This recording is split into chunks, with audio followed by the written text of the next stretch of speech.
Welcome to another edition of one of our Pacific Financial Planner video casts. I'm Jerry Slusewitz. We haven't updated this since the beginning of the year. Here we are January 27th, end of the first month already. Boy, does time ever fly. And the market continues its descent onward and upward. But the bullish sentiment is extremely high. Both the American Association of Individual Investors as well as the II numbers, which is the institutional investors as well, showing huge bullish numbers. When you look at the bullish ratio to the bearish ratio, it's over 50% and down at 20% bears. These spreads are historically wide, and the level of bullishness being of 50 or above is historically high, generally in front of a correction. Now, we've been very long in our positions. We own a lot of different stocks long, a lot of different ETFs long, and we've been a benefactor of this market rise. We did go short both gold, silver, and recently oil. And we've taken inverse positions, and all three of those seem to be working out if you just look at a chart. Bonds, were still neutral on bonds. Bonds took a big hit. They went down quite a bit. Now they're riding sideways. What's the next move in interest rates? Are we going to have higher inflation? The Fed says we won't. But the bond market will tell us in advance. Clearly, the gold and precious metals going down maybe indicates a second slowdown. Housing continues to be the bane of the economy's existence, and the fact that while home sales are picking up, home prices continue to decline. Things are not that well, and that is where the average American has most of their resources and assets is in their home. So we're really watching those things closely. We do think that there's probably going to be a near-term pullback.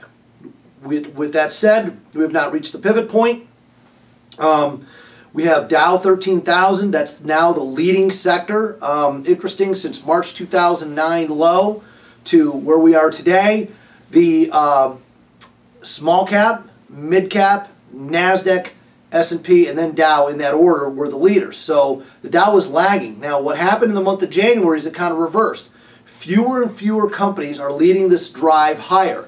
That's the institutionals, hedge funds, trading fewer and fewer stocks. IBM, Boeing until recently, Caterpillar, Tractor, still Microsoft are driving stocks higher. There's fewer companies. Generally that happens late in a rally. So I'm putting out a warning sign that this rally is getting long in the tooth and most likely will have a correction. How deep? Do I think we're going to go back to the lows of 2009? No, I do not say that. I do not think that. I've said that a number of times. With that said, over time, keep coming back to these video casts, and I'll update you in case I change my mind. But for now, I'm looking for a 5 to 10% correction, and then the market will continue its ascent higher. But you should protect yourself in those situations and be very cautious. You can take inverse positions. You can raise some cash. There's a number of things you could do. To buy and hold at this point in time is something that's proven to not be effective in this type of market environment. We are still not back to the old highs, 1576 or something like that on the S&P. We're 1300. That's nice, but it's not all the way back. So very important that you pay attention to every position you own and get a portfolio review, know exactly how things are going for yourself. There's a number of other things. We're well extended above our 200-day moving average. There is really no fear out there. The VIX sentiment shows that everyone's bullish. People are complacent. It's at times like this, and more money's come off the sidelines and more people are invested. It's in times like this that generally there is some damage that is done by some sort of a pullback. Be very cautious. If you want, take advantage of our free no obligation portfolio review by calling our office toll-free 800-449-9501. Sign up for the free email newsletter. We're now writing for thestreet.com. Again, we still put out as often as we can a piece that we can email to our people who are interested in receiving our materials. But the best way is to call, again, toll-free 800-449-9501 for your free, no obligation portfolio review. Let me put my 23 years of professional money management experience to work for you to help you become a better investor in this new year. Have a great time.